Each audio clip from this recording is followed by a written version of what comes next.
여러분 안녕하십니까? 아침의 매일경제 이상훈입니다. 먼저 오늘 아침 신문 일면 기사부터 바로 전해드리겠습니다. 매일경제 일면 톱 기사, 달러, 금, 이런 내용들이 들어가 있습니다. 달러 약세다. 이런 분위기 속에 주식, 금, 원자재 가격이 뛰고 있다는 겁니다. 여기 보시면 최근에 금 얘기 참 많이 하시더군요. 여기 국제 금 시세가 있습니다. 이 절대적인 숫자보다요. 그래프 한번 봐주세요. 올해 1월입니다. 그리고 7월 말이죠. 쭉 갑니다.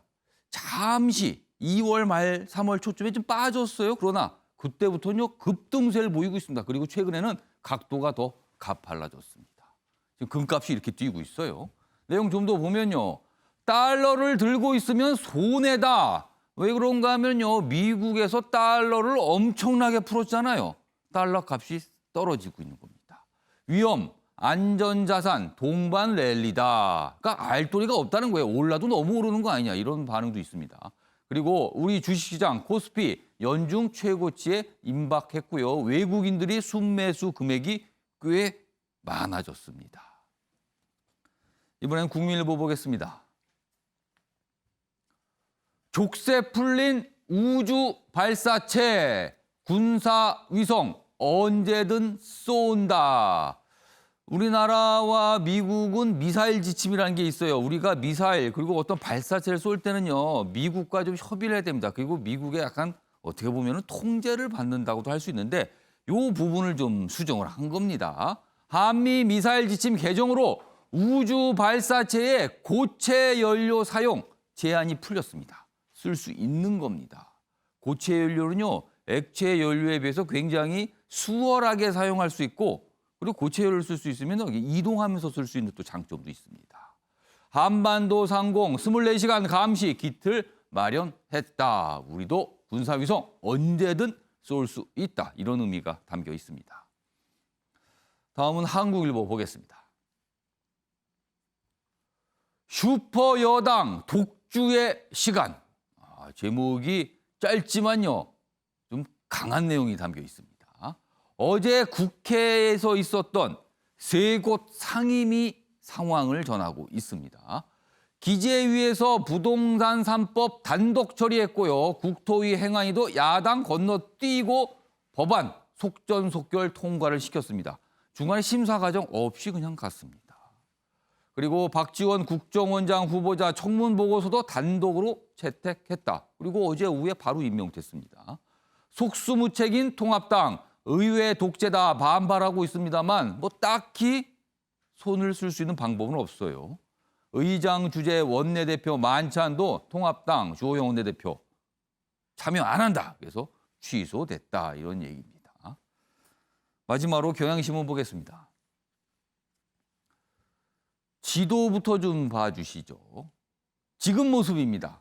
그리고 이게 한 앞으로 20년 정도 유지가 된다고 해요. 일단 색깔이 였죠. 그러나 2041년부터는요. 이런 색깔로 바뀝니다. 그리고 2071년 한 50년 뒤이긴 하죠. 색깔이 완전히 달라집니다. 무엇인가 하면요. 기후변화에 따른 폭염일수 변화입니다. 색깔이 짙을수록 폭염일수가 많아진다는 겁니다. 뭔가 기후가 달라지고 있다는 거죠. 한반도 이제는 핫반도가 된다. 뜨거워지고 있다는 겁니다. 한국기후변화보고서 2020 어제 공개가 됐는데요. 내용은 이렇습니다. 온실가스 배출 지금처럼 지속한다면 폭염 일수가 3배로 늘어난다. 자, 폭염이 늘어나게 되면요. 이거는 건강에 문제를 일으킬 수 있는 겁니다. 취약증 사마 증가할 수 있다. 여름엔 홍수, 겨울엔 가뭄. 이게 심화될 수 있다. 한마디로 말해서요. 시간이 갈수록 이런 상태라면 살기 어려워진다는 얘기입니다. 지금까지 일면기사 짚어봤고요. 오늘도 4분 패널 자리하셨습니다. 한 분씩 소개해드리겠습니다. 먼저 화면 맨 왼쪽에 정갑 MBN 논설 실장 자리하셨고요. 그 옆에는요. 최양호 현대경제연구원 고문 나오셨습니다. 그리고 최진경 변호사도 자리하셨고요. 마지막으로 오창석 시사평론가 나오셨습니다. 안녕하세요.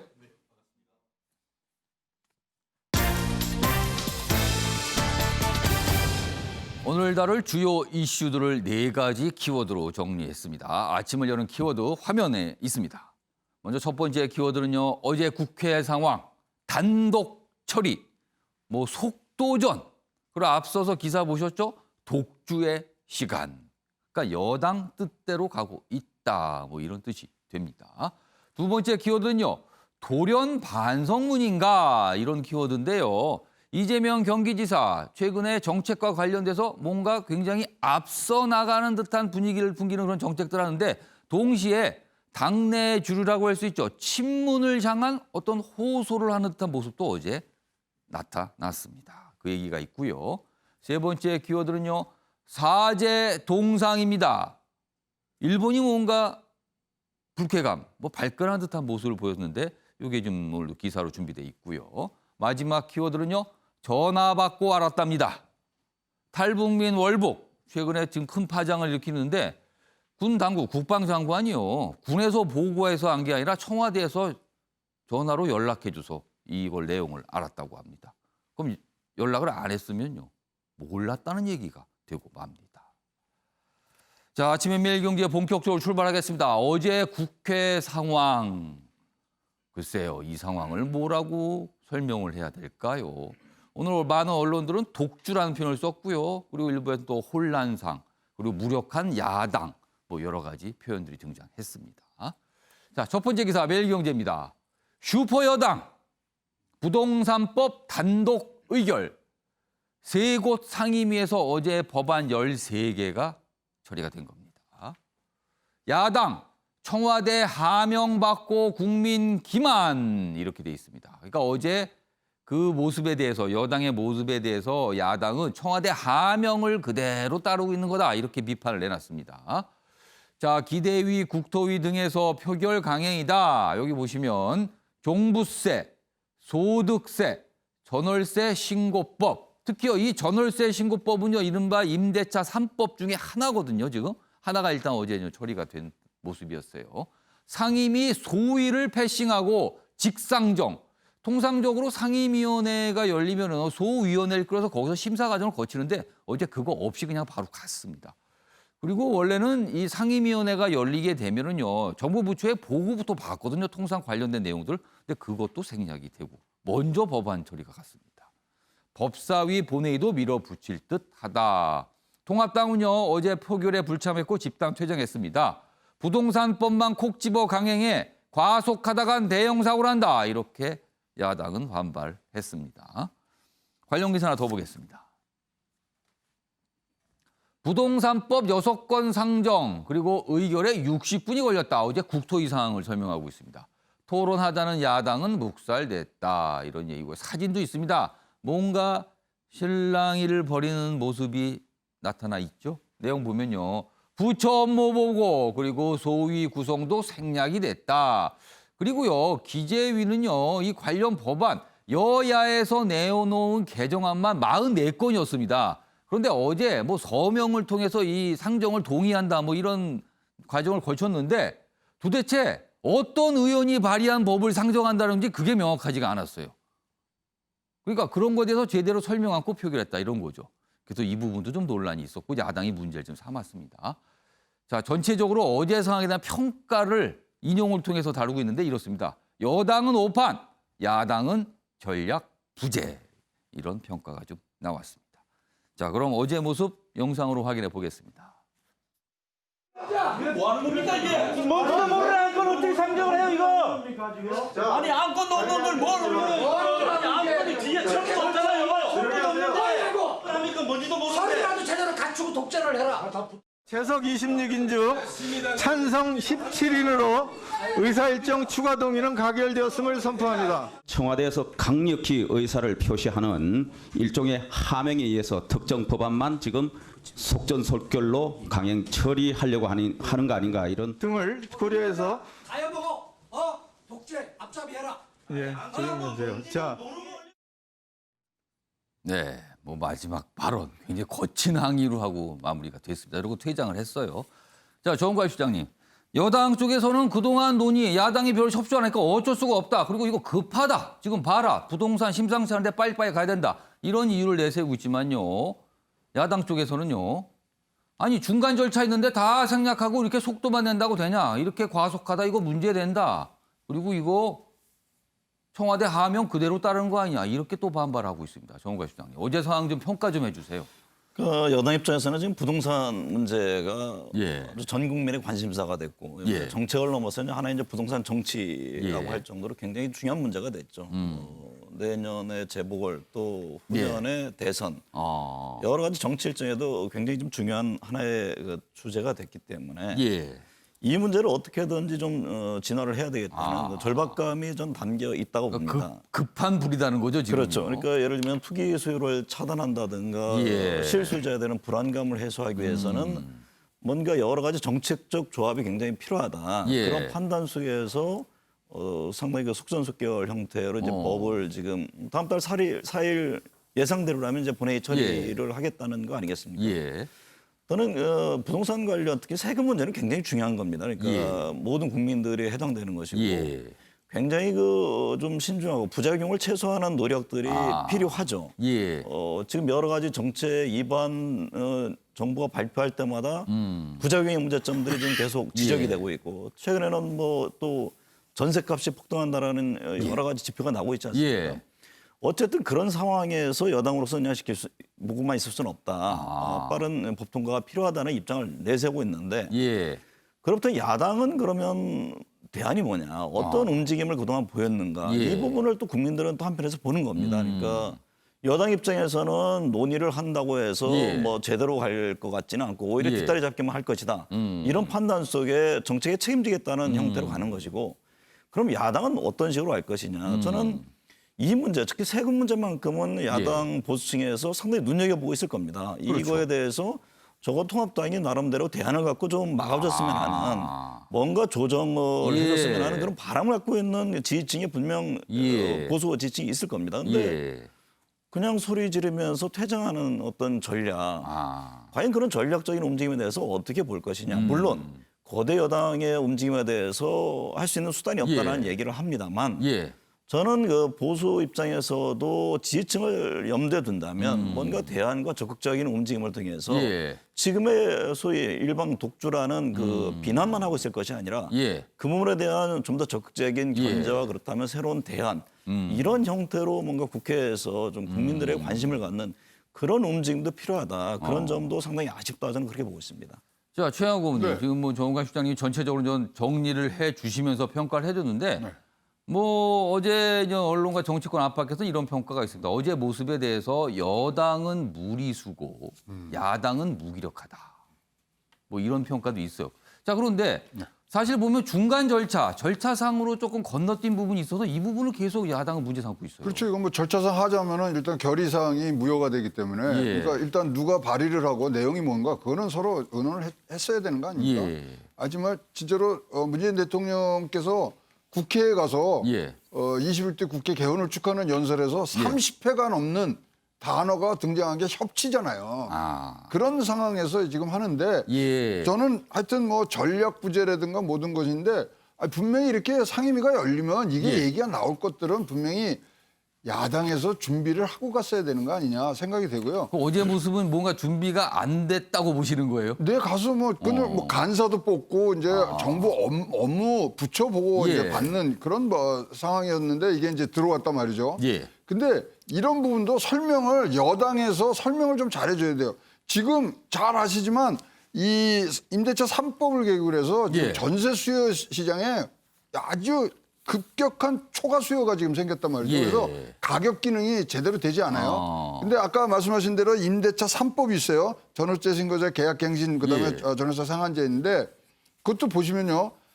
전월세 신고제는요. 내년 6월 달부터 시행이고요. 나머지 두 개는 8월이거든요. 근데 계약갱신 청구권이나 전월세 상한제는요. 신고제에서 데이터가 없으면 진행이 안 되는 거예요. 어느 게 적정한지를 모르는데 그걸 상한을 어떻게 둡니까? 그래서 왜 이렇게 임대차 3법을 빠르게 진행해야 되느냐. 이런 설명을 하면서 국민들을 같이 갖고 가야 되는데 자 이렇게 해서 진행이 됐어요. 그러면 이제 결과가 뭐 좋게 나오든 나쁘게 나오든 이제 서로 공방을 할 거 아니에요. 거기에 멍드는 건 세입자다 이거죠. 그다음에 뭐 이 집을 임대업자고 예. 진짜 제일 중요한 내용들을 얘기하는 거는 다 빠져 있다 이거죠. 예. 이게 국회냐 이거예요. 어. 그러니까 진짜로 이거는 본회의 이제 가서 얘기를 하지만 예. 그 사이라도 8월 4일까지입니다만은 예. 다시 모여서 자 위원장이 그러면 좀 더 이런 부분들에서 국민들을 갖고 가야죠. 여기 임계치 넘어가기 시작하면요. 예. 지금 뭐 이거 걷잡을 수 없습니다. 지금 전세 수급 지수가 174예요. 지금 역대 최고입니다. 그럼 174라는 거는 그만큼 많이 찾고 있다는 건가요? 수요가 훨씬 많은 거죠. 수요가 훨씬 많다. 174 대 100이라는 거죠. 그러니 이게 지금 진짜 한계치에 오는 부분들을 예. 하고 입법만 됐다고 이게 되는 건 아니지 않습니까? 그래서 자 여기서 이런 논란이 있는데 뭐 퇴장한다고 이게 예. 뭐 최선의 방책이 아니기 때문에 예. 8월 4일 본회의까지 어떤 예. 수를 쓰든지 앉아서 얘기를 해야죠. 그러니까 지금 상황에서도 국민을 위해서 그리고 부동산과 관련해서 이해관계가 있는 모든 분들을 위해서 지금 챙길 건 여전히 있다. 지금 이 말씀으로 좀 이해가 됐습니다. 자, 이런 상황에서요. 이른바 슈퍼여당으로 불립니다. 의석수를 과반을 훌쩍 넘기는 의석을 갖고 있기 때문에 뭐 법안 처리든가 여러 국회에서 벌어지는 일에도 굉장히 주도적으로 할 수 있다. 그래서 슈퍼여당으로 불리죠. 어제 또 이런 모습도 있었습니다. 보시죠. 여당 박지원 국정원장 후보자 청문 보고서 단독 채택했습니다. 그렇습니다. 슈퍼 여당이니까 단독으로 할 수 있는 겁니다. 숫자가 나오기 때문에요. 자, 그리고요. 청와대는 그 이후 3시간 만에 임명을 했습니다. 그래서 박지원 원장이 된 겁니다. 여기 보면 뭐 관련 기사 쭉 내용이 있고요. 여기 보면 뭐 구체적으로 내용이 있습니다. 국회 사항도 전하면서 이 내용까지 같이 하고 있습니다. 그런데요. 이 박지원 원장을 둘러싸고는 청문, 인사청문회 과정에서 한 가지가 가장 논란이 됐었죠. 이른바 북한과의 이면 합의서 의혹이 불거진 겁니다. 어떤 사본이 제시됐는데 그 내용이 있습니다. 대북 송금 이면 합의서 공방 계속 이어지고 있습니다. 상황이 뭐 이렇게 쉽게 사그러들 것 같지는 않습니다. 주호영 미래통합당 원내대표 전직 공무원이 출처다. 이거 준 사람 누구하고 얘기 못하지만 전직 공무원 뭐 믿을 만한 사람이 줬다. 이렇게 밝혔어요. 그러자 박지원 원장 누군지 실명 밝혀라. 그리고 가만히 있지 않겠다. 법적 조치 들어갈 수 있다. 이런 얘기까지 나왔습니다. 자, 서훈 실장이 진위를 알 것이다. 허위 날조 법적 조치 검토다. 이렇게 됐습니다. 야당 불참 속에 청문 보고서 채택됐고요. 문재인 대통령은 임명안을 제거했습니다. 임명식은 오늘 열릴 예정입니다. 자, 그럼요. 이와 관련된 영상도 준비했습니다. 확인해 보시겠습니다. 제가 그 서류를 어디서 뭐 위조해서 만들어서 제출했겠습니까? 누군가가 제가 볼 때는 믿을 수밖에 없는 전직 고위 공무원 출신이 그것을 저희들 사무실에 가지고 와서 이런 일이 있었는데 청문회 때 이것을 문제 삼아달라. 그렇게 해서 했던 것이거든요. 그런데 그 원본이라는 게 만약에 그 서류가 진실이라면 평양에 한부가 있고 우리나라의 한부가 아주 극비문서로 보관돼 있지 않겠어요. 그런데 그 원본을 어떻게 저희들이 입수하겠습니까? 이게 사본이라는 것이고 다만 이런 문서를 만들 때 관여한 사람이 여러 사람 있는 걸로 알고 있습니다. 그래서 정언들이나 이런 걸로 저는 시간이 지나면 사실 여부가 밝혀질 것이라고 보고 있습니다. 남북 간의 협상이 다시 제대로 이루어지려면 미국을 설득해서 뭔가 북측에게 내놓을 카드를 만들어내야 되는데 결국 지금 현재 상황에선 제일 중요한 것은 미국에게 의심을 사지 않고 미국을 설득해낼 수 있는 능력이 있느냐. 그게 가장 중요한 거죠. 그러니까 그 부분에 대해서 박지원 후보자는 적임자라고 보세요? 글쎄요. 지금 정부 외교 안보 라인에 그런 걸 해낼 수 있는 분이 과연 있는지 아직은 확신이 서질 않습니다. 그 부분에 대해서는 약간 유보적인 생각을 갖고 계시군요. 그렇죠. 자, 오늘 몇몇 언론들 뭐 신문에도 났고요. 뭐 온라인을 통해서 뉴스도 나왔는데 당시에 이 합의서와 관련이 있을 것이라고 추정되는 인물들에 대해서 취재들이 많이 하고 있습니다. 그래서 가능성이 있다, 뭐 없다, 뭐 이런 얘기들이 지금 뭐 보도를 통해서도 나오고 있는 상황입니다. 아무튼 공방, 논란은 지속되고 있죠. 최진영 변호사. 이런 상황에서 여당이 청문 보고서를 채택을 했고요. 그다음에 문재인 대통령은 3시간 뒤에 재가를 했습니다. 그래서 임명이 된 거죠. 자, 어떻게 보면 좀 급하게 했다는 느낌도 좀 듭니다. 이거 어떻게 보셨어요?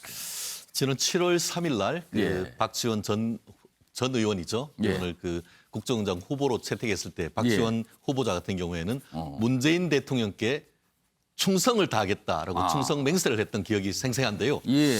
뭐 여러 가지 종합했는데 그 말씀 또한 뭐 그 대통령께서 종합한 것이 아닌가 싶은데 말씀하신 것처럼 국회에서 어쨌든 간에 청문회를 통과한 지 4시간 만에 예. 바로 임명을 했습니다. 예. 근데 지금 말씀하신 것처럼 지금 그 2000년에 있었던 그 8.4 합의서 이면 합의로서 경제에 관한 그 예. 지원에 관한 합의서 그것이 과연 진실인지 여부를 두고 지금 논란이 벌어지고 예. 있는데요. 만약에 그게 허위라고 하면은 그 자체도 아주 큰 범죄가 될 겁니다. 허위, 만약에 그게 허위다. 뭔가 만들어낸다. 그럼 또 그것도 엄청난 문제가 되는 거죠. 엄청난 문제인 것이죠. 그렇기 예. 때문에 그 반면에 그것이 사실이라고 하면은 예. 그럼에도 불구하고 말을 사실상 지금 이번 청문회 과정에서 박 후보자 이제는 원장이 예. 4번을 바꿨다고 합니다. 처음에는 사실이 아니다. 어. 그랬다가 기억나지 않는다. 그랬다가 마지막으로는 위조다. 이렇게 얘기를 했는데요.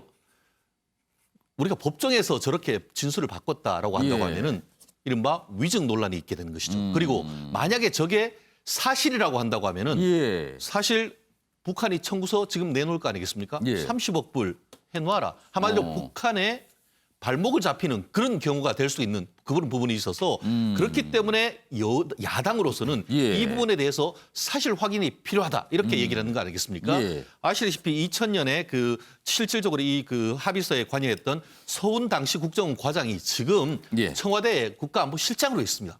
그러면 그거 확인하는데 얼마나 걸릴까요? 1시간도 채 걸리지 않을 겁니다. 예. 그런데 그에 대한 확인도 하지 아니한 상태에서 3시간 만에 그 임명한다? 국민들은 그 부분에 대해서 정말 지금 이 부분이 문제가 없는지에 대해서 여전히 문제가 되고 말씀드렸듯이 이게 만약에 거짓이라고 하면은 예. 법적인 문제가 생깁니다. 예. 제가 봤을 때 분명히 어떻게 보면 보수단체에서 고발할 가능성이 큽니다. 그래서 이 부분이 나중에 수사가 돼서 예. 진실 여부가 밝혀진다고 하면은 그때는 오히려 지금의 임명이 정부의 발목을 잡을 수 있는 그런 부분도 있기 때문에 예. 앞으로 이 부분이 지금은 이렇게 임명해서 넘어갈 수 있을지 모르지만 어떻게 보면 잠재적 화약고가 될 수가 있다. 저는 그렇게 평가합니다.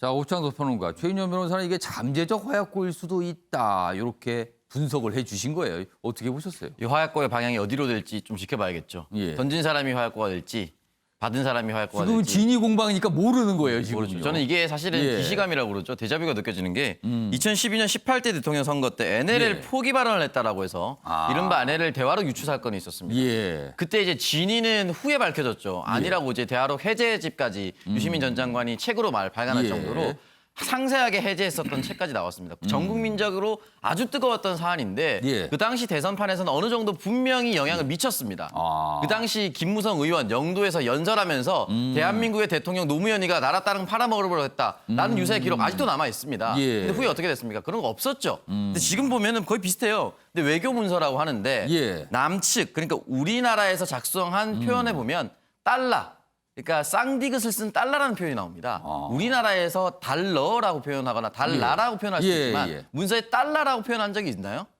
달러는 그 북한식 표현일까요? 그러니까 북한식 표현이죠. 사실 우리나라에서 그런 표현 잘 안 씁니다. 공식 외교 문서에.